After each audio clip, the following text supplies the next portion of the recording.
Welcome everybody, buongiorno a tutte e a tutti. Questa è Teleradio l'America, questo è l'appuntamento settimanale su Radio Libertà dedicato agli Stati Uniti. Incominciamo subito questa settimana molto importante con il discorso tenuto dal vicepresidente degli Stati Uniti J.D. Vance a Monaco per la conferenza sulla sicurezza. Un J.D. Vance, tra l'altro, che ha attaccato l'Europa, perché dice nel suo discorso che il nemico per gli Stati Uniti e per lui non è la Cina, non è la Russia, ma è un'Europa che un tempo era considerata alleata, che condivideva gli stessi valori degli Stati Uniti d'America.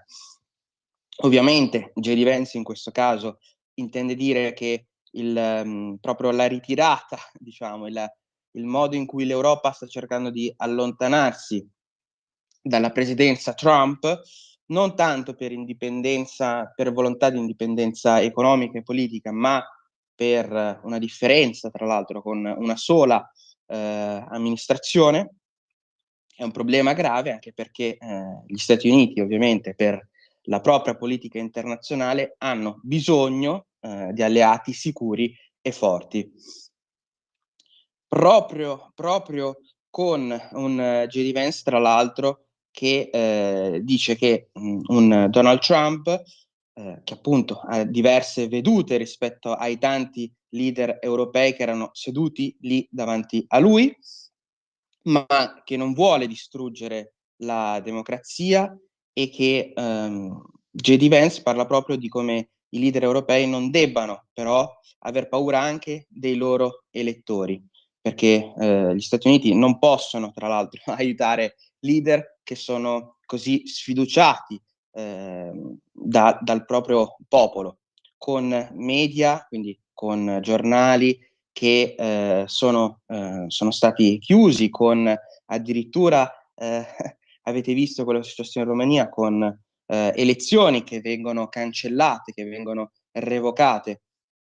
Un J.D. Vance, tra l'altro, che parla proprio di una guerra culturale con quello che sta avvenendo sia in Europa ma anche nel Regno Unito, che ovviamente è un alleato molto importante e un amico come Stato, perlomeno per quanto riguarda la tradizione storica. J.D. Vance che accusa i più importanti gerarchi, come li chiama lui, commissari dell'Unione Europea, di essere più interessati a controllare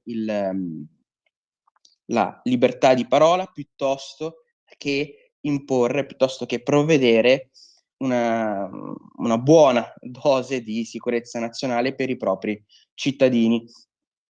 Quello che è successo tra l'altro in Regno Unito, un attivista che si batte proprio per contrastare l'aborto, Adam Smith Connor, è stato arrestato per aver pregato vicino a una clinica proprio dedicata all'aborto. Un J.D. Vance, tra l'altro, che ricorderete, è sceso in piazza per manifestare proprio a favore dei pro-life, a favore di probabilmente anche di un modo più civile per gestire le gravidanze, un J.D. Vance che non ha mai nascosto di essere cattolico, quindi parliamo proprio di un argomento molto a cuore per il vicepresidente degli Stati Uniti.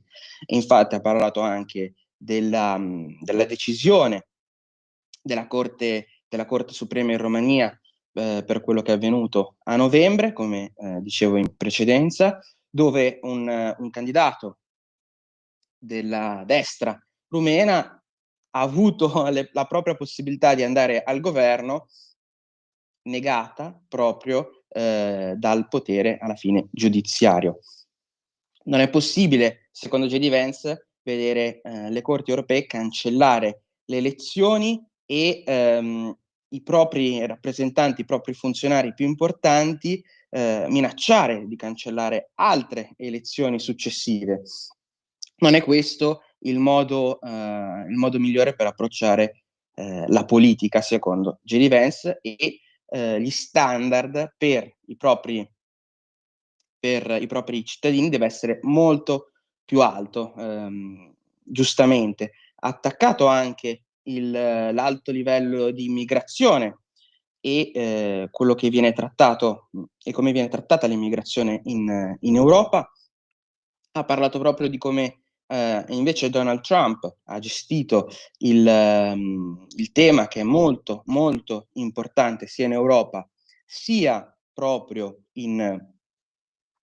negli Stati Uniti. Ha citato l'episodio purtroppo di giovedì in cui a Monaco, tra l'altro, un immigrato ha travolto la folla, purtroppo ferendo 28 persone, e lui dice proprio che le preghiere sono proprio per queste persone che sono in difficoltà per colpa di un immigrato irregolare. È molto, molto complicata questa situazione. Lui parla proprio anche J.D. Vance parla proprio di come queste sconfitte sono state molto, molto vitali anche per la nostra per la nostra civiltà occidentale, perché ci portano purtroppo indietro di qualche anno ogni volta. Un J.D. Vance quindi che parla proprio anche di come le voci, di come la libertà di parola non dovrebbe essere un problema per i politici europei, e che non ci dovrebbero essere alcuna minaccia proprio per vigilare, per indagare, per interrogarsi su fino a dove la libertà di parola possa poi arrivare. Quindi un J.D. Vance che veramente ha detto la sua in questo congresso a Monaco, ha parlato molto, in maniera molto, molto interessante, difeso tra l'altro proprio da il collega Rubio, perché negli Stati Uniti anche hanno parlato di questo discorso, con un'intervista proprio al segretario di Stato Marco Rubio, che ha dovuto subire le accuse di una conduttrice di CBS, che è una rete televisiva molto, molto importante negli Stati Uniti. Una conduttrice che ha parlato proprio di come la libertà di parola, venendo sfruttata, venendo abusata, possa poi portare a situazioni come l'Olocausto nella Germania nazista. Un discorso che fa il paio, come si dice, con quello che purtroppo sta avvenendo anche in Italia, parlando di Olocausto, parlando di Germania nazista, parlando di Italia fascista, come se fossero esempi legati all'attuale contemporaneità, secondo me anche mancando di rispetto a chi ha vissuto un'esperienza così importante, così grave. Forse un libro di storia sarebbe molto, molto interessante e molto utile per questa presentatrice su CBS, parlando proprio anche di come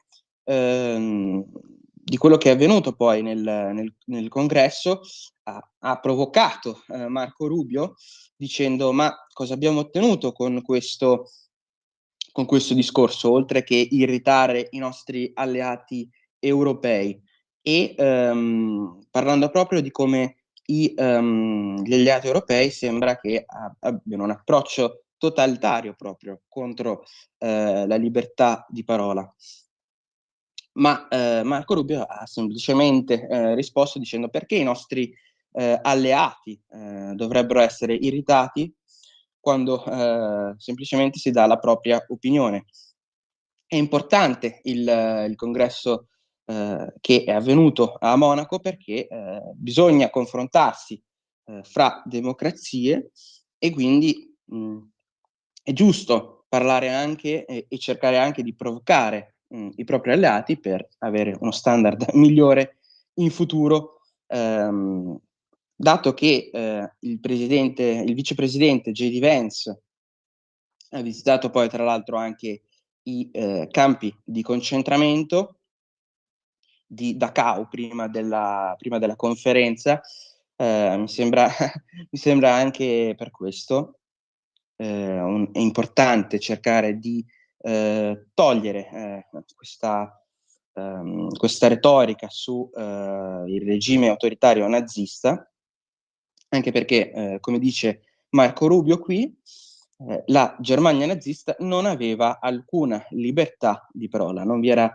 alcuna possibilità di opposizione e non vi era assolutamente in nessun modo la possibilità per una conduttrice di poter mettere in atto un paragone così falso, così veramente meschino in diretta TV nazionale con un segretario di Stato, sicuramente.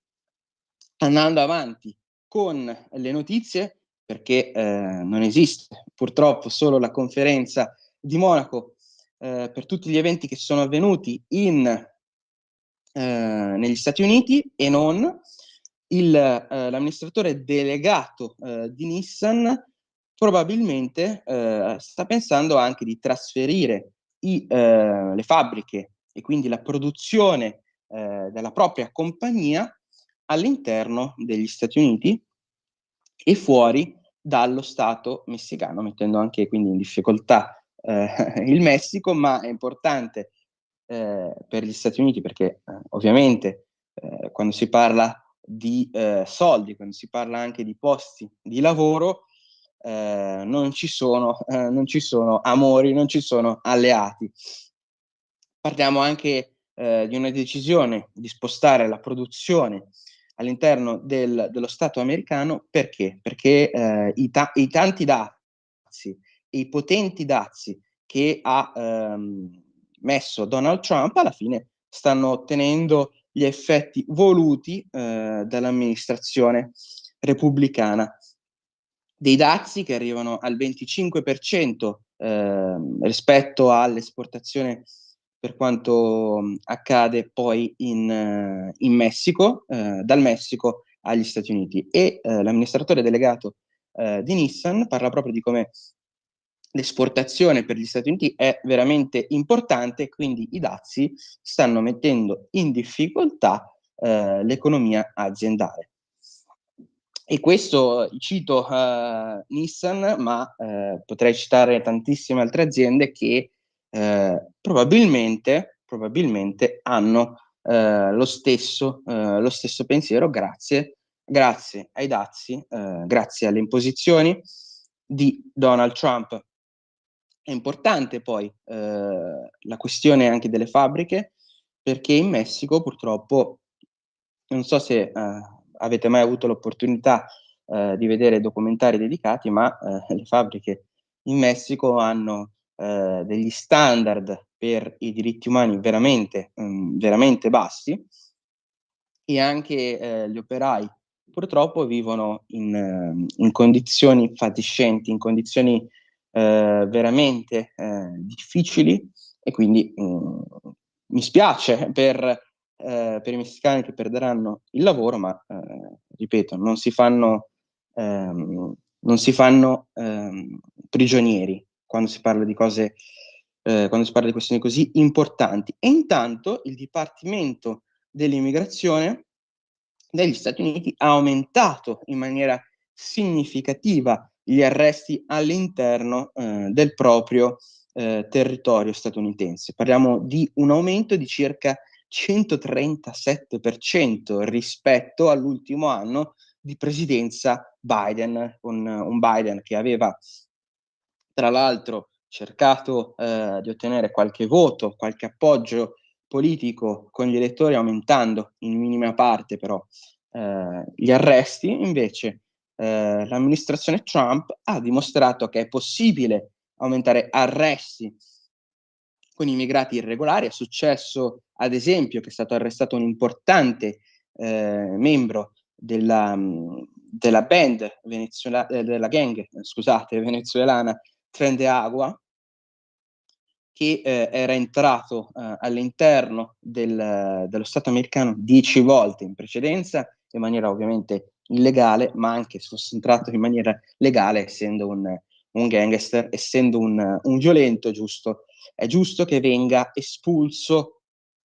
L'amministrazione di Trump, tra l'altro, sta dicendo proprio che il suo obiettivo è espellere il peggio del peggio. Si stanno solo focalizzando su criminali legati alle gang proprio, venezuelani in questo caso quando si parla di Tren de Agua, ma tante altre purtroppo sono penetrate all'interno dello Stato americano, e anche stanno focalizzando anche su immigrati irregolari che però hanno anche la fedina penale sporca o dovrebbero averla nel caso di controlli che non sono stati applicati nella maniera corretta. Anche le città americane per fortuna stanno avendo